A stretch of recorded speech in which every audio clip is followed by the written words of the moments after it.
આજનો આપણો વિષય છે how to manage society and RERA requirement for the society under the Gujarat real estate regulation rules.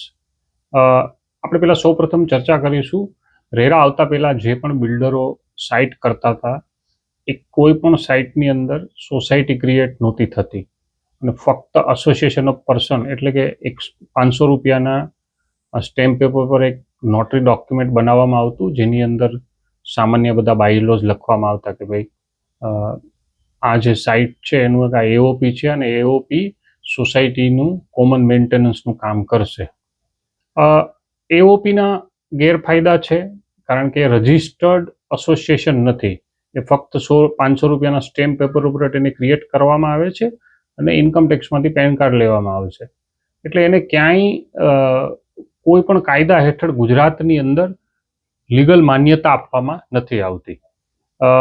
ત્યાર પછી 2017માં જે રેરાનો કાયદો આવ્યો અને સદર કાયદા હેઠળ ગુજરાત ગવર્મેન્ટે Gujarat real estate regulatory authority એક નોટિફિકેશન ઇસ્યુ કરેલું છે કે જેની અંદર બિલ્ડરે ફરજિયાતપણે હાઉસિંગ સોસાયટી ક્રિએટ કરવાની રહેશે અથવા તો સેક્શન 8 કંપની ક્રિએટ કરવાની રહેશે.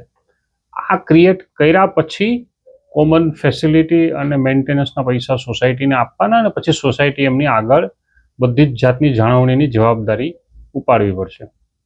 હવે આપણે ત્રણેયને કમ્પેર કરીએ કે ભાઈ એઓપી હતું, પછી ગુજરાત રેરાનો કાયદો આવ્યો કે જેની અંદર સેક્શન 8 કંપની અથવા હાઉસિંગ સોસાયટી બનાવવી ફરજિયાત છે. સો એઓપીના ગેરફાયદા એ છે કે કોઈ રજિસ્ટર્ડ ઓર્ગેનાઇઝેશન નથી ગણાતું, એનું ક્યાંય રજિસ્ટ્રેશન નથી થતું ને ખાલી નોટરાઇઝ ડોક્યુમેન્ટ ઉપર એને ચલાવવામાં આવે છે. હજુ પણ ઘણી જગ્યાએ આ એઓપીના માધ્યમથી ઘણી સોસાયટીઓનું સંચાલન કરવામાં આવે છે, પરંતુ એનો એક જ મોટામાં મોટો ગેરફાયદો એ છે કે એનું કાંઈ રજિસ્ટ્રેશન નથી થતું, એની કોઈ ફિક્સ મેથડ નથી કે એને મેનેજ કેવી રીતના કરવી. પછી કોઈ ડિસ્પ્યુટ થાય સપોઝ મેમ્બરો વચ્ચે તો ક્યાં ફોરમમાં જવું, અને એનું કોઈ રેગ્યુલેટરી ઓથોરિટી નથી એઓપીની. સો એની સામે તમે સોસાયટી ગણશો તો સોસાયટી એ ગુજરાત કોઓપરેટિવ સોસાયટી એક્ટના હેઠળ એનું રજિસ્ટ્રેશન ફરજિયાત છે દરેક હાઉસિંગ સોસાયટીનું. એના રેગ્યુલેટર છે રજિસ્ટર હાઉસિંગ સોસાયટી, જેઓ રેગ્યુલર જે હાઉસિંગ સોસાયટી રજિસ્ટર હોય દરેક ડિસ્ટ્રિક્ટના, એ દરેક સોસાયટીનું અમુક પીરિયડ થાય એટલે એમાં ઓડિટર અપોઇન્ટ કરે છે, એનું ઓડિટ થાય છે. તદુપરાંત દરેક સોસાયટીએ દરેક વર્ષના અંતે એક એજીએમ બોલાવી ફરજિયાત છે જેની અંદર સોસાયટીના બુક્સ ઓફ અકાઉન્ટ મંજૂર કરવામાં આવે છે, એમનું સોસાયટીનું ઇન્કમટેક્સ રિટર્ન ફાઇલ થાય છે, બધી જ વસ્તુઓ સામાન્ય સભામાં અને કમિટી દ્વારા સિદ્ધાંતિક અને લોકશાહી ઢબે એનું સંચાલન કરવામાં આવે છે. So housing society under Gujarat cooperative society એક્ટના હેઠળમાં એક રજિસ્ટર્ડ એન્ટિટી છે અને it is regulated by the registered of the each and every district. So કોઈ પણ ડિસ્પ્યુટ થાય તો એની કમ્પ્લેન તમે રજિસ્ટ્રારને કરી શકો છો અને સદર કાયદા હેઠળ બધા જ મેમ્બરોએ સોસાયટીના જે બાયલોસ છે, નીતિ નિયમો છે એને ફોલો કરવા ફરજિયાત છે. બીજું જે ગુજરાત રિયલ એસ્ટેટ રેગ્યુલેટરી ઓથોરિટીએ નોટિફિકેશન પ્રમાણે સેક્શન 8 કંપનીને પણ માન્ય રાખી છે. સેક્શન 8 કંપની એટલે કે નોન પ્રોફિટ ઓર્ગેનાઇઝેશન બેઝિકલી જેને આપણે કહીએ. ઓપ્શન આપવામાં આવે કે હાઉસિંગ સોસાયટી ક્રિએટ કરવી કે સેક્શન 8 કંપની, તો 100% હાઉસિંગ સોસાયટી ક્રિએટ કરવી જોઈએ, કારણ કે સેક્શન 8 કંપની છે એનું જે રજિસ્ટ્રેશન થયા પછી એના જે કમ્પ્લાયન્સ છે એ ખૂબ જ જટિલ છે અને તમે કંપનીની જેટલા તમારે કમ્પ્લાયન્સ કરવામાં આવે છે, કારણ કે કંપનીસ એક્ટ 2013 હેઠળ એનું રજિસ્ટ્રેશન થયું હોય છે અને બધા જ કાયદાએ કંપનીસ એક્ટને એમને લાગુ પડે છે. એટલે ડાયરેક્ટરે એના કેવાયસી કરવા, ડીન નંબર લેવા, એન્યુઅલ જનરલ મિટિંગ બોલાવી, 30 સપ્ટેમ્બર સુધીમાં ઓડિટ કરાવી ચાર્ટર્ડ એકાઉન્ટન્ટ પાસે બુક્સ, અને તમારે આરઓસીની અંદર એની ડેડલાઇન પ્રમાણે 31 ઓક્ટોબર સુધી અથવા એક્સટેન્ડેડ ડેડલાઇન સુધીમાં એને તમારે સબમિટ કરવા ફરજિયાત છે.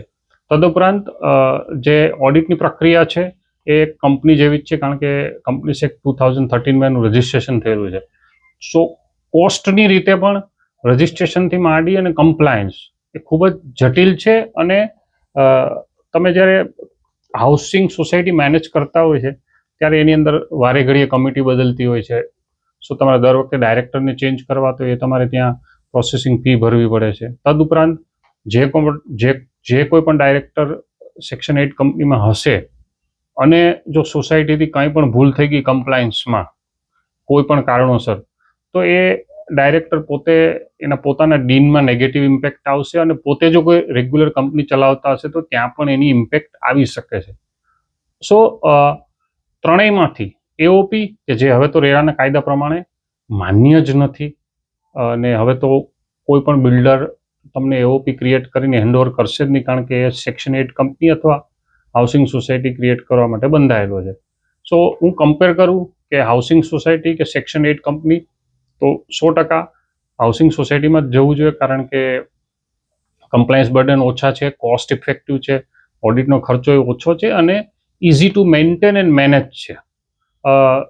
હવે આપણે સમજીશું કે હેન્ડઓવરની પ્રક્રિયા, એકવાર સોસાયટી ક્રિએટ થઈ ગયા પછી હેન્ડઓવરની પ્રક્રિયામાં બિલ્ડરે શું કરવાનું હોય છે.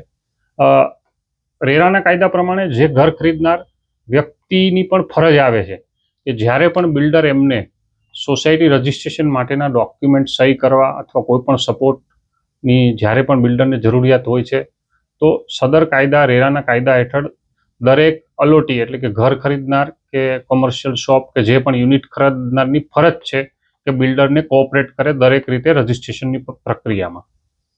સદર સોસાયટીનું રજિસ્ટ્રેશન થઈ ગયા પછી અને બિલ્ડરને એકવાર જ્યારે ઓસી આવી જાય છે, ત્યારબાદ સોસાયટીનું મેન્ટેનન્સ ફંડ સાથે સોસાયટીની પ્રથમ મિટિંગ બોલાવી એની અંદર કમિટીની રચના કરી અને ઠરાવ પસાર કરવો જોઈએ સોસાયટીએ કે અમે કમિટીને સદર સોસાયટીનું હેન્ડઓવર બિલ્ડર પાસેથી લેવા માટે ઓથોરિટી આપીએ છીએ અને જે પણ કંઈ લાગતા વળગતા મુદ્દા હોય હેન્ડઓવર પહેલાં પૂરા કરવાને મિનિટાઇઝ કરી અને સોસાયટીની કમિટીએ સોસાયટીની એન્યુઅલ જનરલ મિટિંગમાં એટલે કે જનરલ બોડી મિટિંગમાં જેની અંદર બધા જ મેમ્બરો હાજર રહી એની ઓથોરિટી લઈ અને પછી બિલ્ડર પાસેથી હેન્ડઓવર લેવું જોઈએ. અને દરેક બિલ્ડર અને દરેક સોસાયટીએ જ્યારે પણ હેન્ડઓવરની પ્રક્રિયા કરતા હોય ત્યારે એક હેન્ડઓવર ડોક્યુમેન્ટ પણ બનાવવું જોઈએ, જેની અંદર નોર્મલી કેટલી ડિપોઝિટ હતી, કેટલી ટ્રાન્સફર કરે છે, બધી જ કોમન ફેસિલિટીઝ, બધી જ એમ્યુનિટીઝ સ્પેસિફિકેશન પ્રમાણે કામ થયું છે અને કમિટીએ બધું ચકાસણી કરી લીધી છે અને કેટલા પૈસા ટ્રાન્સફર કર્યા છે એનું એક અગ્રીમેન્ટ કરી અને પછી જ હેન્ડઓવરની પ્રક્રિયા કરવી જોઈએ. હવે આપણે આવીએ કે બિલ્ડરની જવાબદારી ક્યાં સુધી છે સોસાયટી મેન્ટેન કરવાની. તો રેરાના કાયદા પ્રમાણે જ્યાં સુધી ઓસી ના આવે ત્યાં સુધી બિલ્ડરે સોસાયટીને બધી જ ફેસિલિટી આપી અને મેન્ટેન કરવી જરૂરી છે. એકવાર ઓસી આવી ગયા પછી બિલ્ડર સોસાયટી પાસેથી કે એટલે આ બધા મેમ્બરો પાસેથી રિઝનેબલ ચાર્જ કલેક્ટ કરી શકે છે. અને ઘણીવાર એવું બને છે કે ડિપોઝિટમાંથી પણ પૈસા કાપવામાં આવે છે. જો ડિપોઝિટમાંથી પૈસા કાપવામાં આવ્યા હોય અને જો બિલ્ડરે કોઈ પણ જાતની ડિપોઝિટ મેન્ટેનન્સ કલેક્ટ કરેલી હોય તો એનું સેપરેટ એક બેંક અકાઉન્ટ મેન્ટેન કરી સોસાયટીના બધા જે કમિટી હોય એની પરમિશન લઈને પછી જ પેમેન્ટ કરવું જોઈએ. અને જ્યારે પણ હેન્ડઓવર કરે ત્યારે જે પણ ખર્ચા થયા છે એનું ઓડિટ કરાવી ચાર્ટર્ડ એકાઉન્ટન્ટ પાસે સર્ટિફાઈ કરાવી અને પછી સોસાયટીને સોંપણી કરવી જોઈએ. સોસાયટીની હેન્ડઓવરની પ્રક્રિયા માટે ઓર્ડર નંબર 66 કે જે ગુજરાત રિયલ એસ્ટેટ રેગ્યુલેટરી ઓથોરિટીએ આપેલો ઓર્ડર છે, રેરાની વેબસાઇટ ઉપર ઉપલબ્ધ છે અને કોઈને જોતો હોય તો મને તમે કમેન્ટ બોક્સમાં લખીને મોકલજો, એટલે હું જ્યારે પણ સમય મળશે ત્યારે તમને ઓર્ડર પણ ફોરવર્ડ કરી આપીશ. એકવાર સોસાયટીની આ હેન્ડઓવરની પ્રક્રિયા પૂરી થઈ ગઈ પછી જે નાના નાના પ્રશ્નો ઉદ્ભવે છે જે સોસાયટીના, એની વિશે આપણે ચર્ચા કરીશું. જેમ કે એકવાર તમે હેન્ડઓવર લઈ લીધું પછી તમારે ફંડનું ઇન્વેસ્ટમેન્ટનો પ્રથમ પ્રશ્ન આવે. તો cooperative society, Gujarat cooperative society act પ્રમાણે ફંડનું ઇન્વેસ્ટમેન્ટ એટલે કે એફડી તમારે કોઈ પણ નેશનલાઇઝ બેંક અથવા જે નોટિફિકેશન રજિસ્ટ્રાર આપેલું છે સોસાયટીઝ એ પ્રમાણે એચડીએફસી બેંક છે, આઈસીઆઈસીઆઈ બેંક છે અને આઈડીબીઆઈ બેંક છે અને આઈસીઆઈસીઆઈ પણ છે. એમાં તમે ઇન્વેસ્ટ કરી શકો છો. નેશનલાઇઝ બેંક, આ પ્રાઇવેટ બેંક્સ અને કોઈ પણ કોઓપરેટિવ બેંક અકાઉન્ટમાં તમે એફડીનું ઇન્વેસ્ટમેન્ટ કરી શકો છો. મ્યુચ્યુઅલ ફંડ, ડિબેન્ચર આની અંદર તમે ઇન્વેસ્ટ નથી કરી શકતા સોસાયટીના કાયદા પ્રમાણે, અને આનું ઇન્વેસ્ટમેન્ટ એફડીની અંદર એ પણ જે અપ્રુવડ બેંકનું લિસ્ટ છે, નેશનલાઇઝ બેંક, કોઈ પણ કોઓપરેટિવ બેંક અને પ્રાઇવેટ બેંકના 2 થી 3 નામ આપેલા છે, એમાં તમે ઇન્વેસ્ટ કરી શકો છો. પછીનો પ્રશ્ન છે કે સોસાયટીએ શેર સર્ટિફિકેટ આપવા જરૂરી છે? તો હા, બધા જ મેમ્બરને શેર સર્ટિફિકેટ આપવા પડે. અને શેર સર્ટિફિકેટ આપતી વખતે ₹100 શેરના અને ₹5 એન્ટ્રી ફી તરીકે, અથવા તમે જો બાયલોઝની અંદર વધારે લેખા હોય તો એ વધારે તમારે ચૂકવવા જરૂરી છે. એકવાર તમે મેન્ટેનન્સના પૈસા લઈ લીધા અને સોસાયટી તમારી રૂટીનમાં ચાલુ થઈ ગઈ, પછી તમારે દરેક વર્ષના અંતે તમારા બુક્સ ફાઇનલ કરી એનું ઇન્કમટેક્સ રિટર્ન પણ ભરવું જોઈએ. અને જ્યારે પણ સોસાયટીમાંથી, એટલે કે રજિસ્ટ્રાર જ્યારે પણ અપોઇન્ટ કરે છે ઓડિટરને, તો એ ઓડિટરને તમારે સોસાયટીની કમિટી, સેક્રેટરી, ટ્રેઝરરે સપોર્ટ કરી અને બુક્સ ઓફ અકાઉન્ટનું ઓડિટ પણ કમ્પ્લીટ કરાવવું ફરજિયાત છે. આ સદર ઓડિટ પતી ગયા પછી જે ઓડિટર હશે એ તમારા બુક્સ ઓફ અકાઉન્ટ રજિસ્ટ્રારને સબમિટ કરશે. બીજા 2-3 મુદ્દા કે તમારે મિનિમમ 1 વર્ષના અંતે 30 સપ્ટેમ્બર પહેલાં એક એન્યુઅલ જનરલ મિટિંગ બોલાવી લેવી પણ ફરજિયાત છે, કે જેની અંદર તમારે બુક્સ ઓફ અકાઉન્ટને અપ્રૂવ કરાવી લેવા ખૂબ જ જરૂરી છે. ત્યાર પછીનો પ્રશ્ન છે કે મેન્ટેનન્સની અમાઉન્ટ, કે મેન્ટેનન્સની અમાઉન્ટ કેવી રીતના નક્કી કરવી જોઈએ તમારે. તો સદર મેન્ટેનન્સની અમાઉન્ટ દરેક સોસાયટી મેમ્બરે, જે ગુજરાત ઓનરશિપ ઓફ ફ્લેટ એક્ટનો કાયદો લાગુ પડે છે અલોટીના રિલેશન માટે, કારણ કે કોઓપરેટિવ સોસાયટી એક્ટની અંદર કોઈ પણ મેન્ટેનન્સ વિશે કોઈ પણ ખુલાસો કરવામાં નથી આવ્યો કે કેટલું મેન્ટેનન્સ ચૂકવવા પાત્ર છે, કારણ કે એક જનરલ કાયદો છે જેની અંદર બધી જ સોસાયટી, જેમ કે ક્રેડિટ સોસાયટી છે, એગ્રીકલ્ચર સોસાયટી છે, મજૂર મંડળીઓ છે, આ બધી જ રજીસ્ટર થતી હોય છે. પરંતુ અલોટી વચ્ચેના સંબંધ માટે એક Gujarat ownership of flat act કરીને 1973 એ કાયદો છે. એ કાયદાની અંદર લખેલું છે કે મેમ્બરોને જે વરાળે પડતી જગ્યાને દસ્તાવેજમાં લખેલી હોય બધાને, એ વરાળે પડતી જગ્યા એટલે કે કોમન જગ્યા ના પ્રપોર્શનેટમાં મેન્ટેનન્સ આપવાનું હોય છે. એ વરાળે પડતી જગ્યા તમારી નક્કી કેવી રીતના થતો, કે કાર્પેટ એરિયા ઉપર. એટલે આપણે જો એને સીધું સાદું ગણિત કરીએ તો ટોટલ જે તમારો ખર્ચો હોય એને તમારે ટોટલ પ્રોજેક્ટના કાર્પેટ એરિયા વડે ડિવાઈડ કરવાનો, અને જે યુનિટ હોય, જે રેટ આવે એ રેટને તમારા યુનિટના કાર્પેટ એરિયા વડે ગુણાકાર કરવાનો. એટલે જે પૈસા આવે તમારે દેવાના એ તમારે ચૂકવવા જોઈએ. ઘણીવાર એવું પણ સોસાયટીમાં બનતું હોય છે કે ભાઈ 2 BHK 3 BHK કોઈ પણ નાનું મોટું યુનિટનો ભેદ કર્યા વગર એક કોમન અમાઉન્ટ નક્કી કરવામાં આવે છે. જે પણ નક્કી કરો એ પણ માન્ય છે, તો તમારે મિનિટાઇઝ કરી લેવાની કે ભાઈ પર યુનિટ અમે એટલું મેન્ટેનન્સ લેવાના છે. પરંતુ જો કાયદાકીય રીતે કોઈ વાંધો ઉઠાવે તો ખરેખર Gujarat ownership of flat act પ્રમાણે તમારી એરિયા પ્રમાણે જ મેન્ટેનન્સ સોસાયટીએ લેવું જોઈએ અને આપવું જોઈએ. હવે પછીનો બીજો પ્રશ્ન આવે છે કે ઘણીવાર એવું બનતું હોય છે કે ભાઈ સોસાયટીની અંદર લિફ્ટની ફેસિલિટી હોય, કોમન ફેસિલિટીઝ હોય, તો ઘણા લોકો એવી આર્ગ્યુમેન્ટ કરે છે કે ભાઈ હું તો સોસાયટીમાં રહેતો નથી અથવા યુઝ નથી કરતો, તો હું શું કામ આનું મેન્ટેનન્સ આપું, મારા ફ્લેટમાં તો કોઈ રહેતું જ નથી. તો એના માટે પણ ગુજરાત ઓનરશિપ ઓફ ફ્લેટ એક્ટની અંદર એક ચોખવટ કરવામાં આવી છે કે ભાઈ તમે એકવાર ફ્લેટ પરચેસ કરો એટલે જે તમે મિલકતની સાથે, અસેટની સાથેની લાયબિલિટી કે તમારી જવાબદારી પણ સાથે આવે છે.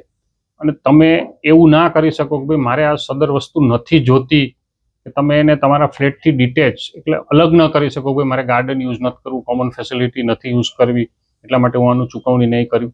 એટલે તમે એકવાર ફ્લેટના ઓનર બન્યા કે યુનિટના ઓનર બન્યા એટલે તમે મેન્ટેનન્સની અમાઉન્ટ પૂરેપૂરી દેવા માટે બંધાયેલા છો.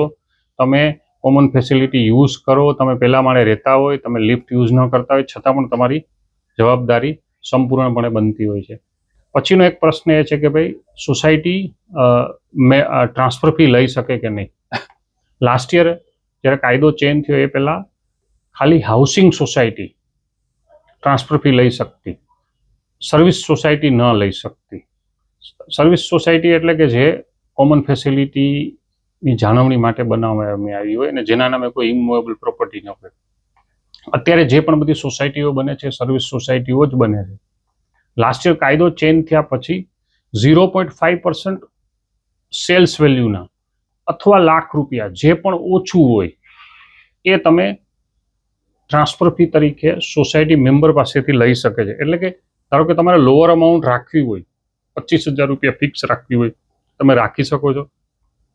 આ મર્યાદામાં રહી અને તમારે તમારી સોસાયટીની એજીએમમાં એક ઠરાવ પસાર કરી લેવાનો કે ભાઈ અમે 25,000 રૂપિયા લેવા માંગીએ છીએ, અથવા તમે એવું પણ લખી શકો છો કે ભાઈ જે કાયદા પ્રમાણે 0.5% વેચાણ કિંમતના અથવા 1 લાખ રૂપિયા જે પણ ઓછી હોય તે અમે લઈશું, તો તમે એવું પણ લખી શકો છો. પરંતુ આ કાયદોને ફોલો કરવો ખૂબ જ જરૂરી છે. તદુપરાંત બીજો એક એવો ક્વેશ્ચન હોય છે કે કમિટીની શું જવાબદારી છે. તો બાયલોસ પ્રમાણે કમિટીને સોસાયટીના ડે ટુ ડે જાળવણીની, બેંક અકાઉન્ટ ઓપરેશનની બધા જ રાઇટ આપવામાં આવે છે. અને વર્ષની અંદર જ્યારે પણ કમિટી મળતી હોય ત્યારે કમિટીએ પણ એના જે નિર્ણયો જે લેતા હોય, ધારો કે લિફ્ટનું મેન્ટેનન્સ આપવું છે, મેન્ટેનન્સ વધારવાનો ઠરાવ પસાર કરાવવાનો છે, સિક્યુરિટી ચેન્જ કરવી છે, સિક્યુરિટીનો એટલો ખર્ચો છે, બધું જ એણે કમિટીની મિટિંગમાં પણ બધા ઠરાવ પસાર કરી લેવા જોઈએ, જેથી કરીને ટ્રાન્સપરન્સી રહે અને કોઈ પણ જાતનો ભવિષ્યમાં ડિસ્પ્યુટ ના થઈ શકે. બીજું ઘણીવાર એવું બનતું હોય છે કે ઘણા લોકો મેન્ટેનન્સ નથી આપતા. તો જો મેન્ટેનન્સ નથી આપતા તો તમે રજિસ્ટરને પણ કમ્પ્લેન કરી શકો છો. સદર યુનિટનો માલિક મેન્ટેનન્સ નથી આપતો ને રજિસ્ટર્ડ બંને પાર્ટીઓને સાંભળીને એપ્રોપ્રિએટ ઓર્ડર પાસ કરશે. બીજું કે જ્યારે પણ તમે કોઈ પણ ફ્લેટ કે દુકાનનું મેન્ટેનન્સ નથી આપતા તો સોસાયટીના કાયદા પ્રમાણે એ તમારા યુનિટ ઉપર ઓટો ચાર્જ ક્રિએટ થઈ જાય છે. એટલે કે રજિસ્ટર્ડને જો તમે કેસ કરો અને મોટી અમાઉન્ટ બાકી હોય તો એ કેસની અંદર તમારું યુનિટની હરાજી પણ થઈ શકે છે, અને હરાજીમાંથી જે પૈસા ઉપજશે એમાંથી એનું પેમેન્ટ સોસાયટીને કરવામાં આવે છે. એટલે ખૂબ જ મહત્ત્વનું છે કે દરેક ઓનર, જે ફ્લેટનો ઓનર અથવા તો દુકાનનો ઓનર, પોતાનું મેન્ટેનન્સ ટાઈમે આપે, જેથી કરીને ભવિષ્યમાં દુકાન કે ઘર વેચવાનું થાય ત્યારે કોઈ પણ એ જાતના પ્રોબ્લેમમાં ના આવે. અને બીજું એ પણ એક છે કે જ્યારે પણ તમે ઘર અથવા દુકાન વેચો છો ત્યારે તમારે ટ્રાન્સફર ફી પેમેન્ટ કરવાની રહેતી હોય છે, અને સોસાયટીનું તમારે એનઓસી પણ લેવું ખૂબ જ જરૂરી હોય છે. આના સિવાય ટૂંકમાં અને સંક્ષિપ્તમાં મેં લગભગ બધા જ એરિયા કવર કરી લીધા છે. છતાં પણ જો તમને કોઈ પણ જાતનો ક્વેશ્ચન હોય તો તમે નીચે ક્વેશ્ચન બોક્સ, ચેટ બોક્સમાં લખીને મોકલજો. મને પણ જ્યારે સમય મળશે ત્યારે હું તમને જવાબ આપીશ. Thank you.